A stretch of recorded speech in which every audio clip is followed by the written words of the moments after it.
রমাদান ইলা রমাদান, গত বছর রোজা রেখেছিলাম রমজান মাসে, আবার রমজানের সামনে আমরা চলে এসেছি। এবার আল্লাহ বাঁচালে রোজা রাখবো।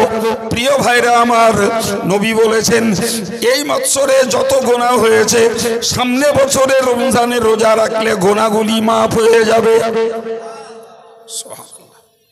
তবে একটা শর্ত আমি দিচ্ছি না, রসুল দিয়েছেন। রসুল অন কন্ডিশন, রসুল বলেছেন ইজা যে তুনি বাতিল কাবাইর, তোমার নামাজের বিনিময়ে, জুমার বিনিময়ে, রমজানের বিনিময়ে গোনাগুলো মাফ হবে যদি তুমি কবিরা গোনা থেকে বেঁচে থাকতে পারো। তার মানে তোমার লাইফে সুদ খাওয়া নেই, মদ খাওয়া নেই, গান নেই, তাস নেই, জুয়া নেই, ব্যভিচার নেই, প্রতারণা নেই, চিটফান্ডের রোজগার নেই, পরের মাল মারা নেই, পরের ফারাজ সম্পত্তি নষ্ট করা নেই। এই বড় বড় গোনাগুলো থেকে তুমি বেঁচে আছো, তাহলে 2 ওয়াক্তের নামাজের ফাঁকের গোনা, 2 জুমার ফাঁকের গোনা, 2 রমজানের মাঝখানের গোনা আল্লাহ মাফ করবেন। তাহলে এ থেকে প্রমাণ হলো, এই হাদিস থেকেও, যে আমি শুধু নেকির কাজ করে জান্নাতে যেতে পারবো। সুতরাং ওই কথাটা মাথা থেকে মুছে ফেলুন, যে যা পারো করো, নামাজটা পড়ো। একদম ডাহা প্রতারণার কথা। ঠিক তদ্রূপ আর একটা কথা মনে রাখুন, যদি মনে করেন, কেউ যদি ভাবেন যে যা পারো করো, পীরের নামে জিন্দাবাদ দাও, পীরের দামান ধরো, পীরের ভক্তি করো, এও আর এক ডাহা প্রতারণা। শুনুন, তবে একটি হাদিস বলছি, রাসূলুল্লাহ নিজে বলেছেন, আল্লাহি লা আদরি, আল্লাহি লা আদরি, আল্লাহি লা আদরি। এক কথা 3 বার বলেছেন। মানে কি? খোদার কসম আমি জানি না, খোদার কসম আমি জানি না, খোদার কসম আমি জানি না। মা ইয়াফআলু বি ওয়ালা বিকুম, আল্লাহ আমার সঙ্গে কি আচরণ করবে আর তোমাদের সঙ্গে কি আচরণ করবে আমি জানি না। বাবা, কথা বোঝা গেল কি? তাহলে নবী যেখানে বলছেন যে আমার সঙ্গে আল্লাহ কি আচরণ করবেন আমি জানি না, সেখানে আমরা আমল ছাড়া XYZ কারোর ভক্ত হব আর তিনি আমাকে বেড়া পার করিয়ে দেবেন, এটা কি একটা মিথ্যা প্রত্যাশা নয়? হ্যাঁ বলেন। হ্যাঁ, প্রিয় নবী তার নিজের ফুবু এবং নিজের কলিজার টুকরি কন্যাকে বলেছিলেন, ইয়া ফাতেমাতু বিনতু মুহাম্মাদিন ওয়া ইয়া সুফিয়াতু আম্মাতু মুহাম্মাদিন, এ মুহাম্মাদের কন্যা ফাতেমা, এ মুহাম্মাদের ফুফু সুফিয়া, ইতিয়া ইয়াউমাল কিয়ামাতি বিআমালিকুমা, কিয়ামতের কঠিন দিবসে তোমরা তোমাদের আমলটাকে নিয়ে হাজির হও।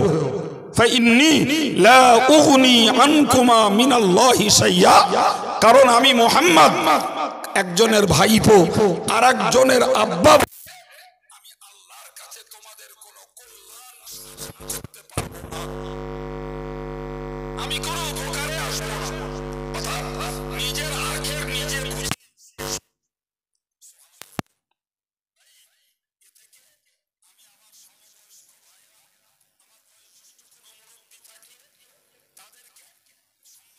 মায়েরা থাকলে তাদেরকে আমার আন্তরিক নিবেদন, আসুন আমরা নিজেরা পণ করি, নেকির কাজে উন্নতি ঘটাবো, পাপের কাজে ব্রেক করব, যদি না পারি তাহলে তওবা করব।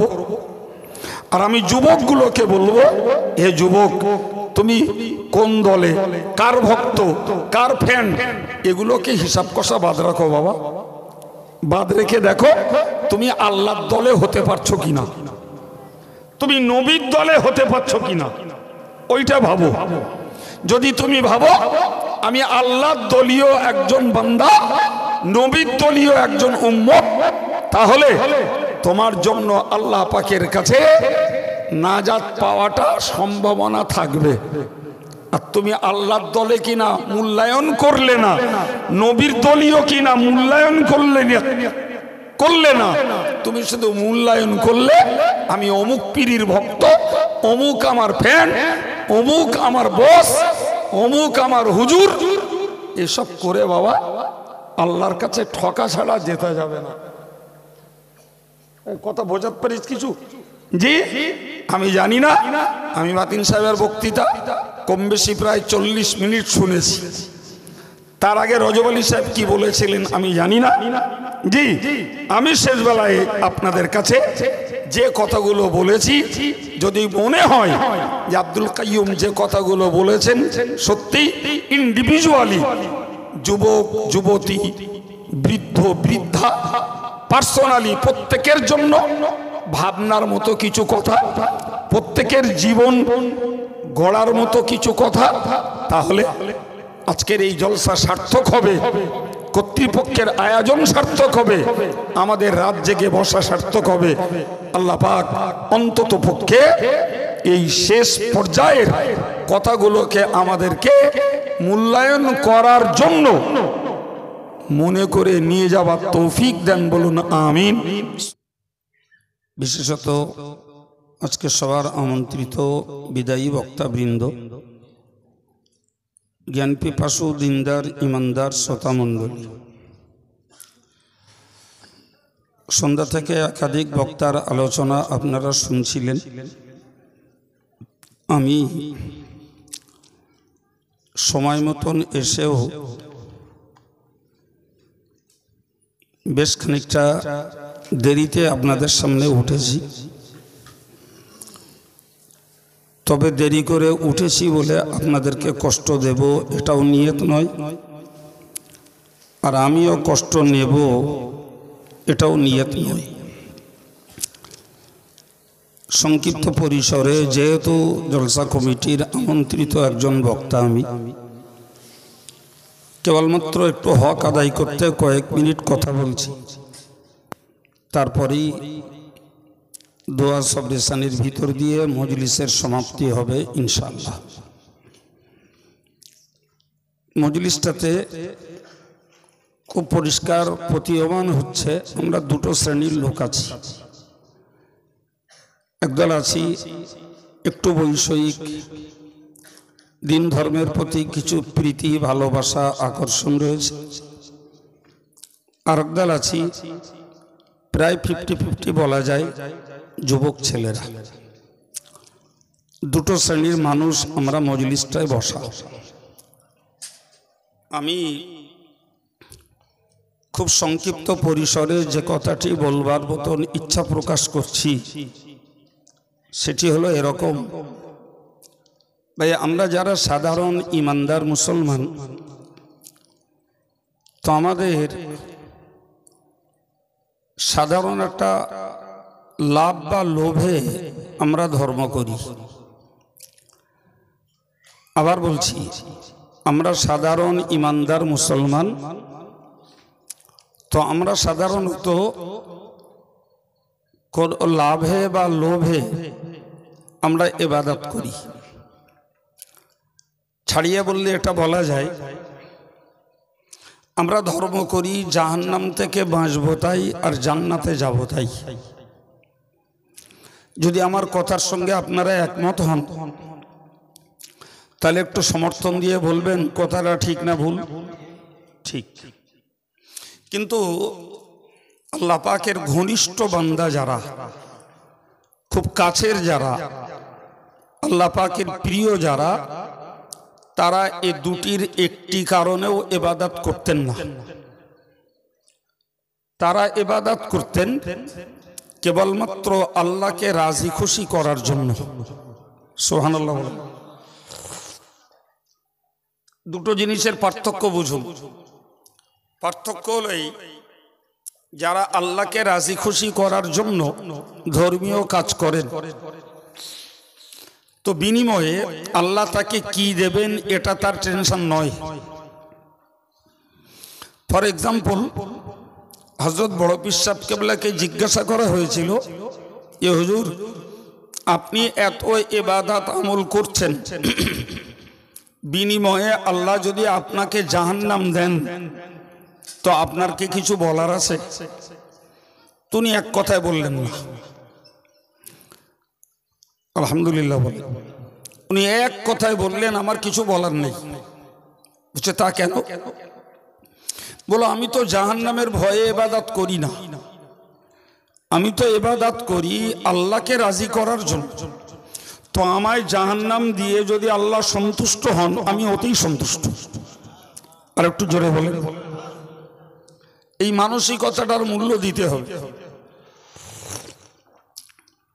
এই মানসিকতাটার মূল্য দিতে হবে যে আমি আল্লাহকে রাজি করার জন্যই ইবাদত করি। তো আল্লাহ যদি আমাকে জাহান্নাম দিয়ে রাজি হন আমি ওতেই রাজি। সুবহানাল্লাহ। দ্বিতীয়ত আমাদেরটা বুঝতে হবে, আমরা ইবাদত করি, আমল করি, দান করি, জিকির করি, তসবিহ পড়ি, জলসা দেই, জলসা করি, জলসা শুনি। আমাদের টার্গেট যে আমরা জাহান্নাম থেকে বাঁচব আর বিনিময়ে জান্নাতে যাব। দুটির পার্থক্য অনেক বাবা।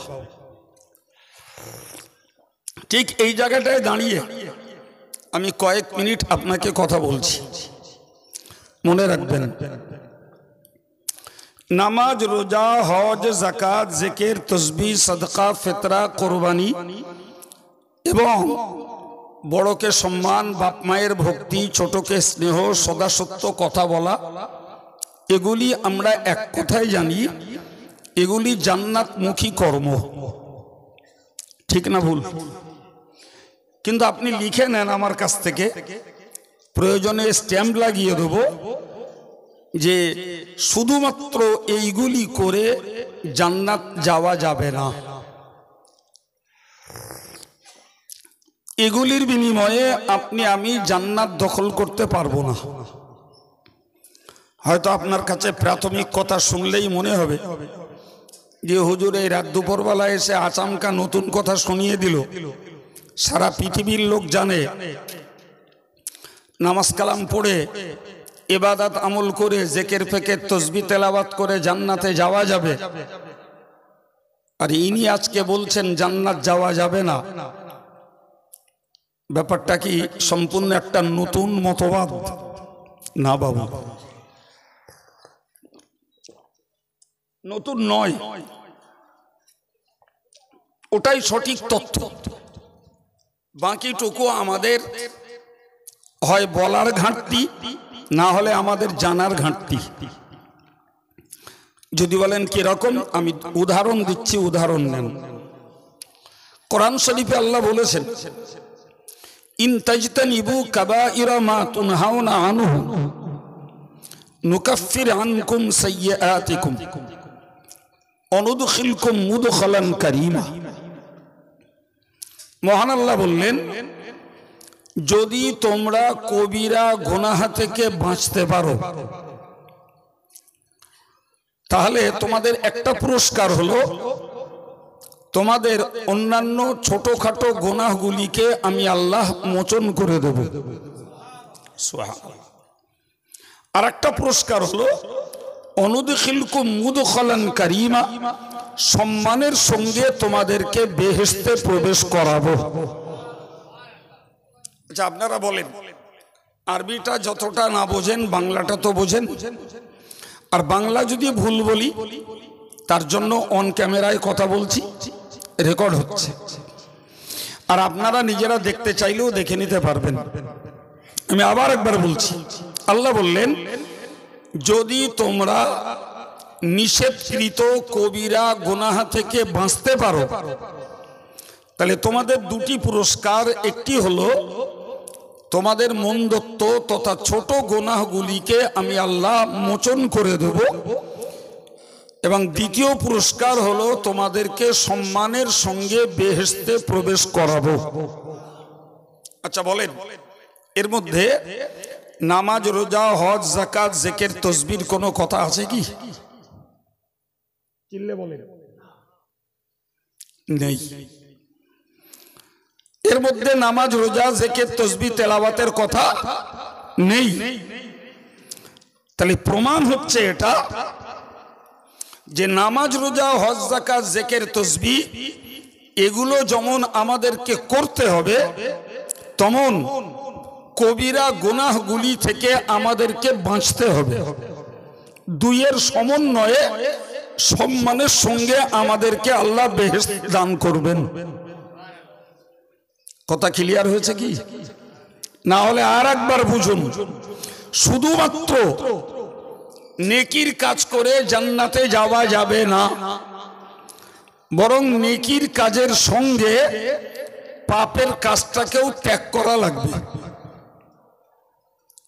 দুইয়ের সমন্বয়ে সম্মানের সঙ্গে আমাদেরকে আল্লাহ বেহেশতে প্রবেশ করাবেন। এখন যদি মুসলিম কমিউনিটিটাকে আমরা যদি মূল্যায়ন করি, তো একদল লোককে দেখব যারা নেকির কাজ করেন, পাপের কাজ করেন না। এ মানুষের সংখ্যা নিতান্ত কম। আর একদল দেখব যারা শুধুই পাপের কাজ করেন, নেকির কাজ করেন না। আর অধিকাংশ লোককে দেখব নেকি এবং বদি, পাপ এবং সওয়াব উভয় কাজের সঙ্গেই বিজড়িত। বলেন আমার এই কথাটা ভুল না ঠিক? যদি ঠিক হয় তাহলে আপনাদেরকে এবার আরেকটা কথা শিখতে হবে। সেটা হলো, ভাই জান্নাত একটা পবিত্র জায়গা। জান্নাত একটা পবিত্র জায়গা। কোন অপবিত্র ব্যক্তি জান্নাতে ঢুকতে পারবে না। 3 নম্বরে বুঝুন, গুনাহ একটি অপবিত্র বিষয়। আর যে লোকটা গুনাহ করে ওই লোকটা অপবিত্র হয়ে যায়। 4টে কথা বলেছি। প্রথম বলেছি জান্নাত পবিত্র জায়গা। দ্বিতীয় বলেছি পবিত্র ব্যক্তি ব্যতীত জান্নাতে ঢুকবে না। তৃতীয় বলেছি গুনাহ একটি অপবিত্র বিষয়। চতুর্থ বলেছি যে লোকটা গুনাহ করে ওই লোকটা অপবিত্র হয়ে যায়। 5 নম্বরের রেজাল্ট হলো গুনাহগার ব্যক্তি জান্নাতে যাবে না। আমার কথা যদি বুঝে থাকেন তাহলে সঙ্গে আর একটু বাড়িয়ে নেন। আমাদের দেশে সমাজে একটা কথার প্রচলন আছে, সেটি হলো পাপকে ঘৃণা করো, পাপীকে নয়। এই কথাটা কখনো কানে পড়েছে না পড়িনি? পড়েছে না বাবা? ভাই এটা প্রথাগত একটি কথা, কিন্তু কথাটার মৌলিকত্বটা আদৌ সঠিক নয়। আবার বলছি, কথাটা প্রথাগত প্রচলিত একটি কথা, কিন্তু এই কথাটির মৌলিকত্বটা আসলটা আদৌ সঠিক নয়। কারণ যিনি পাপ করেন তিনি পাপী। তো আমি পাপীকে ঘৃণা করব না। ফর এক্সাম্পল, খুব ভালো করে একটা কথা বুঝুন, এটা মসজিদ। একটা লোক মসজিদে মদ খেয়ে মাতলামি করতে করতে উঠলো। আপনি বলেন নামাজি, মুসল্লি, দিনদার, ইমানদার, আল্লাহওয়ালা ছাড়াও ভাই ওই মাতালের দলীয় লোক যারা তখন সুস্থ, ঘোরে নেই, ভাই ওরাও কি ওই লোকটারে মসজিদে থাকতে দেবে মনে হয়?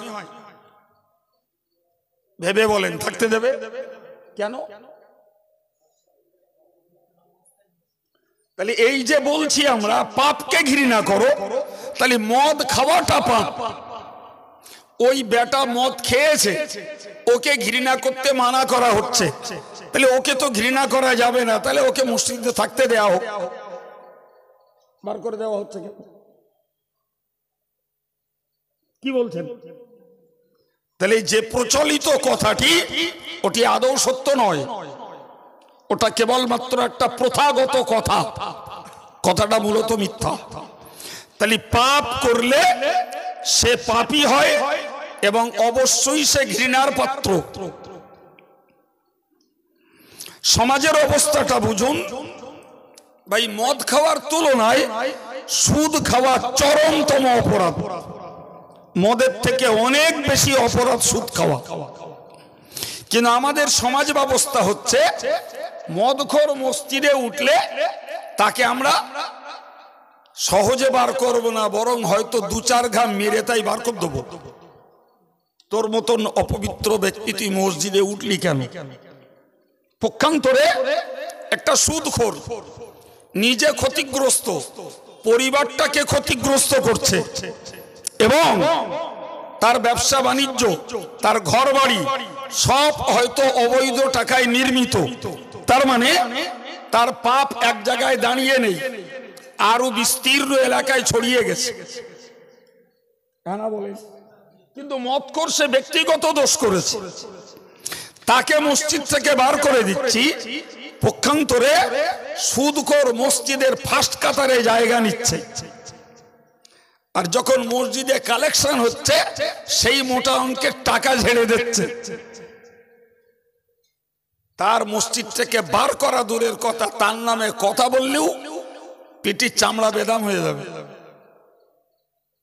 কথা বলে না, কারণ তার টাকা আছে, গাঁটির বল আছে। প্রিয় ভাইরা আমার বক্তব্য, যদি মদখোর যদি মসজিদে উঠলে অপবিত্র বিধায় তাকে যদি মসজিদ থেকে বাইরে বার করতে হয়, তাহলে সুদখোর সুদ ত্যাগ না করা পর্যন্ত সে মসজিদ থেকে বহিষ্কার হওয়ার আগে উপযুক্ত। কিন্তু সমাজ ব্যবস্থা উল্টো, মদখোরের বার করে দেওয়ার লোক আছে, সুদখোরকে বার করার লোক।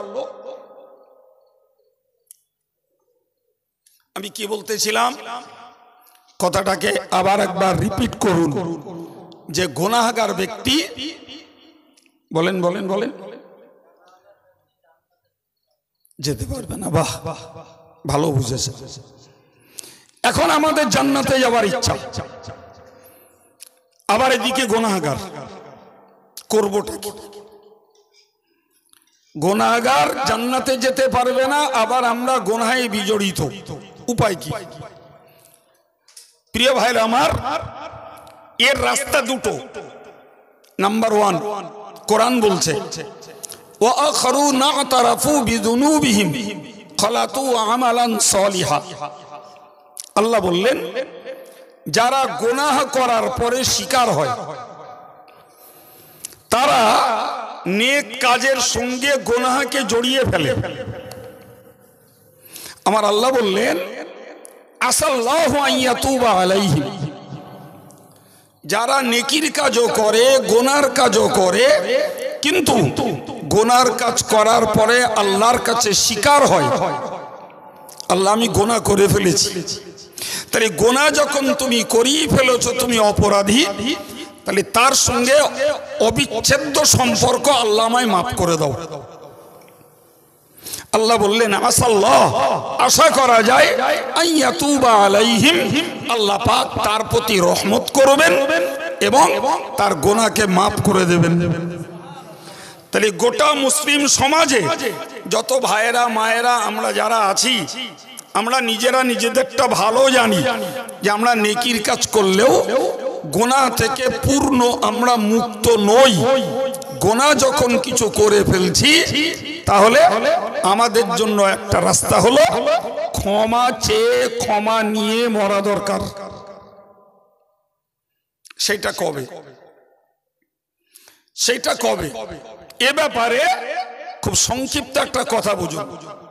পীর হারিস মুহাসিবি রাহিমাহুল্লাহ, তিনি সারা দিনের পরে রাতের বেলা যখন বিশ্রামে যেতেন, তখন সারা দিনের অঙ্কটা কষতেন যে আজকে সারা দিনে আমি কটা নেকির কাজ করেছি আর কটা পাপের কাজ করেছি, এই অঙ্কটা তিনি কষতেন।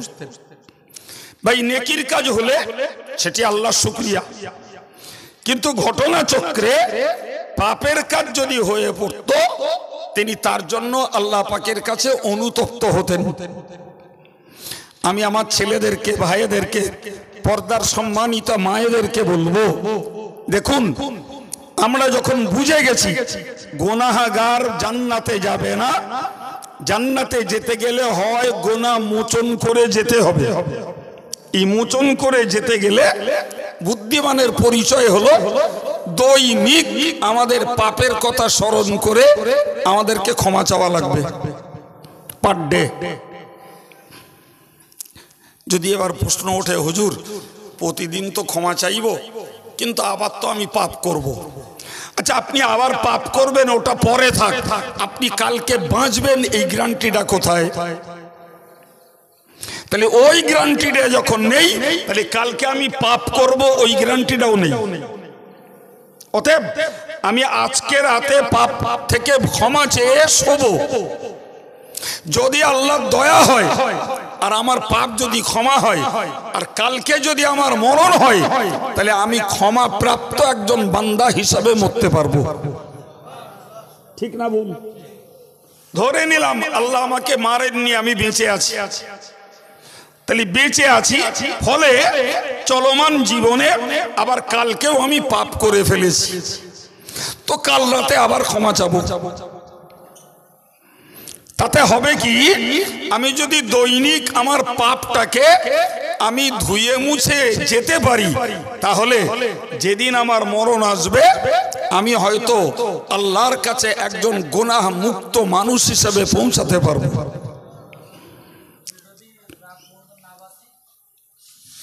রাত পর্যন্ত না বাঁচো, কালকে তওবা করে রেখেছো। আরে বাবা, তুমি রাত পর্যন্ত বাঁচলে না, কালকে তওবা করে রেখেছ তো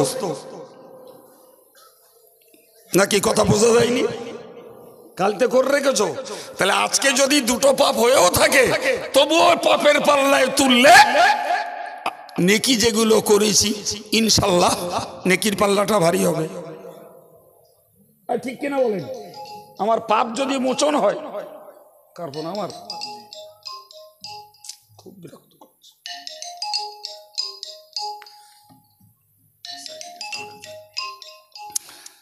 ওদিকে দশ কুয়েত থেকে করছে, পরে করে নিচ্ছি। প্রিয় ভাইরা আমার, তাহলে আমি কি বোঝাতে চেয়েছি যে আমি কালকে রাত্রি তওবা করেছি, আজকের আমি ধরে নেন বিকেলবেলা মারা গেলাম, এর মাঝখানে আমি দুটো পাপ করে ফেলেছি।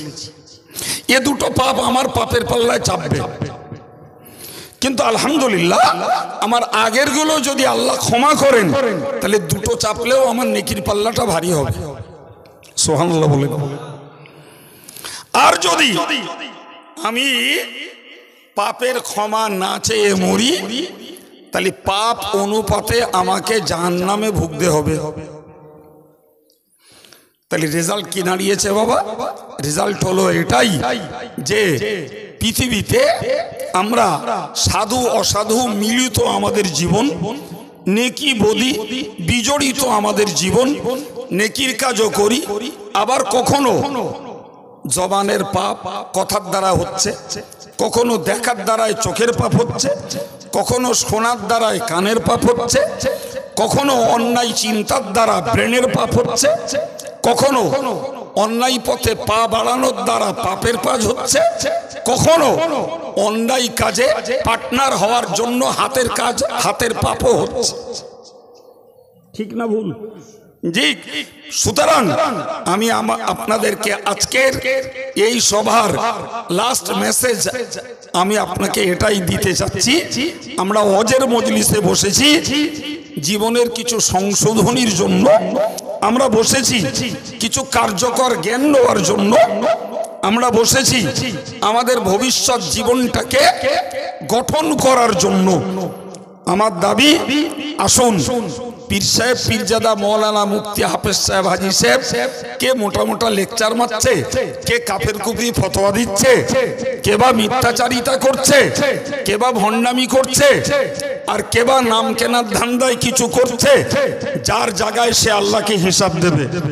আমরা আমাদের চিন্তাটা করি যে আমার লাইফ হিস্ট্রিটাকে আমি মূল্যায়ন করে বুঝলাম আমার নেকি বদি দুটি আছে, আমার পক্ষে উচিত কর্তব্য শুধু নেকির কাজ করে আমি যখন জান্নাতে যেতে পারবো না, পাপ কাজ আমাকে ছাড়া লাগবে। সে পাপ ছাড়তে পারিনি, করে ফেলেছি, ফলে আমার রাস্তা গুনার জন্য ক্ষমা চাইতে থাকা তা না হলে আমাকে জাহান্নামের জেল খাটতে হবে। পরিমাণ মতো জাহান্নাম ভুগলে একদিন আল্লাহ জান্নাত দেবেন আশা করা যায়। জি, তাহলে একটা কথা ক্লিয়ার যে শুধু নেকির কাজ করে জান্নাতে যাওয়া একদম ভুল বুঝবেন না। যে যা পারো করো, নামাজটা পড়ো, এটা সম্পূর্ণ ধোঁকাবাজি, এটা চলতে পারে না। যা পারো করো, পীরের দামান ধরো, এও আর এক প্রতারণা, কখনো নয়। ওটাও চলবে না, এটাও চলবে না। যে নামাজ পড়লেই 7 খুন মাফ হয়ে যাবে আর পীরের দামান ধরলেই 7 খুন মাফ হয়ে যাবে, দুটোই ধোঁকাবাজি, প্রতারণা। খবরদার না, মনে রাখতে হবে নেকির কাজ চাই, পাপের কাজ ত্যাগ করা চাই। যদি ত্যাগ না করতে পারি তাহলে দৈনিক জীবনে একদম আন্তরিকতার সঙ্গে আল্লাহ পাকের কাছে ক্ষমা চাওয়া দরকার। আমি ব্যাপারটা বোঝানোর জন্য আর একটা হাদিস বলে আমার আলোচনা ছাড়ছি। ভাই, হাদিস শরীফে এসছে আসসালাতু ইলাস সালাত, রাসূলুল্লাহ বলেছেন এক ওয়াক্ত নামাজ থেকে আর এক ওয়াক্তের নামাজ। ধরুন আমরা এশা পড়েছি, আল্লাহ বাঁচালে সকালে ফজর পড়ব, এই মাঝখানে যে গোনা হবে, ফজর পড়েছি দুপুরে জোহর পড়ব, মাঝখানে যে গোনা হবে, এমনি প্রতি ওয়াক্তে ওয়াক্তে যে গোনা হবে আল্লাহ পাকের রাসূল বললেন পরবর্তী নামাজ পড়লে মাঝখানের এই গোনাগুলো মাফ হবে। সুবহানাল্লাহ বলে নেন। আল্লাহ পাকের হাবিব বলেন আল জুমাআতু ইলাল জুমাআতি, এক জুমা থেকে আর এক জুমা। গত সপ্তাহে জুমা পড়েছিলাম, আজকে জুমা পড়েছি, মাঝখানে যে গোনাগুলো হয়েছে নবীর হাদিস অনুযায়ী বুঝতে পারা যায় মাঝখানের গোনাগুলি মাফ হয়ে যাবে। ঠিক ততই বচন নবী 3 নম্বরে বলেছেন রমাদান ইলা রমাদান, গত বছর রোজা রেখেছিলাম রমজান মাসে, আবার রমজানের সামনে আমরা চলে এসেছি, এবার আল্লাহ বাঁচালে রোজা রাখবো। প্রিয় ভাইরা আমার, নবী বলেছেন এই বছরে যত গোনা হয়েছে সামনে বছরে রমজানের রোজা রাখলে গোনাগুলি মাফ হয়ে যাবে। তবে একটা শর্ত আমি দিচ্ছি না, রাসূল দিয়েছেন। রাসূল অন কন্ডিশন, রাসূল বলেছেন ইজা যে তুনি বাতিল কাবাইর, তোমার নামাজের বিনিময়ে, জুমার বিনিময়ে, রমজানের বিনিময়ে গোনাগুলো মাফ হবে যদি তুমি কবিরা গোনা থেকে বেঁচে থাকতে পারো। তার মানে তোমার লাইফে সুদ খাওয়া নেই, মদ খাওয়া নেই, গান নেই, তাস নেই, জুয়া নেই, ব্যভিচার নেই, প্রতারণা নেই, চিটফান্ডের রোজগার নেই, পরের মাল মারা নেই, পরের ফারাজ সম্পত্তি নষ্ট করা নেই। এই বড় বড় গোনাগুলো থেকে তুমি বেঁচে আছো, তাহলে 2 ওয়াক্তের নামাজের ফাঁকের গোনা, 2 জুমার ফাঁকের গোনা, 2 রমজানের মাঝখানের গোনা আল্লাহ মাফ করবেন। তাহলে এ থেকে প্রমাণ হলো, এই হাদিস থেকেও, যে আমি শুধু নেকির কাজ করে জান্নাতে যেতে পারবো। সুতরাং ওই কথাটা মাথা থেকে মুছে ফেলুন, যে যা পারো করো, নামাজটা পড়ো, একদম ডাহা প্রতারণার কথা। ঠিক তদ্রূপ আর একটা কথা মনে রাখুন, যদি মনে করেন, কেউ যদি ভাবেন যে যা পারো করো, পীরের নামে জিন্দাবাদ দাও, পীরের দামান ধরো, পীরের ভক্তি করো, এও আর এক ডাহা প্রতারণা। শুনুন তবে একটি হাদিস বলছি, রাসূলুল্লাহ নিজে বলেছেন আল্লাহি লা আদরি, আল্লাহি লা আদরি, আল্লাহি লা আদরি। এক কথা 3 বার বলেছেন, মানে কি? খোদার কসম আমি জানি না, খোদার কসম আমি জানি না, খোদার কসম আমি জানি না। মা ইয়াফআলু বি ওয়ালা বিকুম, আল্লাহ আমার সঙ্গে কি আচরণ করবে আর তোমাদের সঙ্গে কি আচরণ করবে আমি জানি না। বাবা কথা বোঝা গেল কি?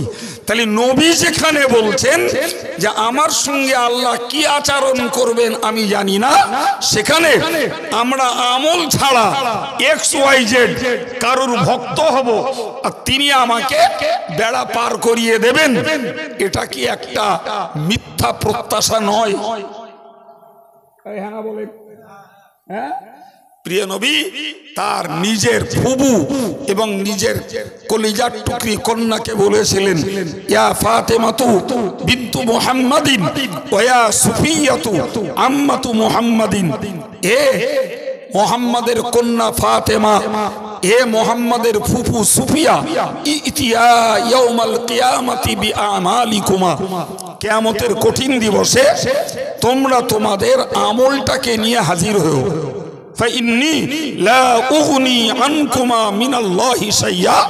কারণ আমি মুহাম্মদ একজনের ভাইপো আর একজনের আব্বা, আমি আল্লাহর কাছে তোমাদের কোনো কল্যাণ করতে পারবো না, আমি কোনো উপকারে আসবো না। নিজের আখের নিজে বুঝে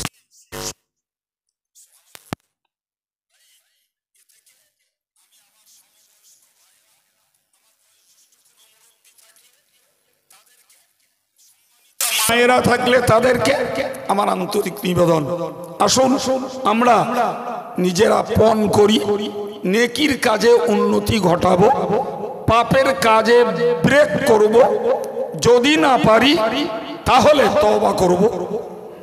আর আমি যুবকগুলোকে বলবো, হে যুবক তুমি কোন দলে, কার ভক্ত, কার ফ্যান, এগুলোকে হিসাব কষা বাদ রাখো বাবা, বাদ রেখে দেখো তুমি আল্লাহর দলে হতে পারছো কিনা, তুমি নবীর দলে হতে পারছো কিনা, ওইটা ভাবো। যদি তুমি ভাবো আমি আল্লাহর দলীয় একজন বান্দা, নবীর দলীয় একজন উম্মত, তাহলে তোমার জন্য আল্লাহ পাকের কাছে নাজাত পাওয়াটা সম্ভাবনা থাকবে। আর তুমি আল্লাহর দলে কিনা মূল্যায়ন করলে না, নবীর দলীয় কিনা মূল্যায়ন করলে না, তুমি শুধু মূল্যায়ন করলে আমি অমুক পীরের ভক্ত, অমুক আমার ফ্যান, অমুক আমার বস, অমুক আমার হুজুর, এসব করে বাবা আল্লাহর কাছে ঠকা ছাড়া যেতে যাবে না। কথা বোঝাতে পারিস কিছু? জি আমি জানি না, আমি মাতিন সাহেবের বক্তৃতা কম বেশি প্রায় 40 মিনিট শুনেছি, তার আগে রজব আলী সাহেব কি বলেছিলেন আমি জানি না। জি আমি শেষ বেলায় আপনাদের কাছে যে কথাগুলো বলেছি, যদি মনে হয় যে আব্দুল কাইয়ুম যে কথাগুলো বলেছেন সত্যি ইন্ডিভিজুয়ালি যুবক যুবতী বৃদ্ধ বৃদ্ধা পার্সোনালি প্রত্যেকের জন্য ভাবনার মতো কিছু কথা, প্রত্যেকের জীবন গড়ার মতো কিছু কথা, তাহলে আজকের এই জলসা সার্থক হবে, কর্তৃপক্ষের আয়োজন সার্থক হবে, আমাদের রাত জেগে বসা সার্থক হবে। আল্লাহ পাক অন্তত পক্ষে এই শেষ পর্যায়ের কথাগুলোকে আমাদেরকে মূল্যায়ন করার জন্য মনে করে নিয়ে যাবার তৌফিক দেন, বলুন আমিন সুম্মা আমিন। আসুন প্রিয় নবীর প্রতি সালাম, ইয়া নবী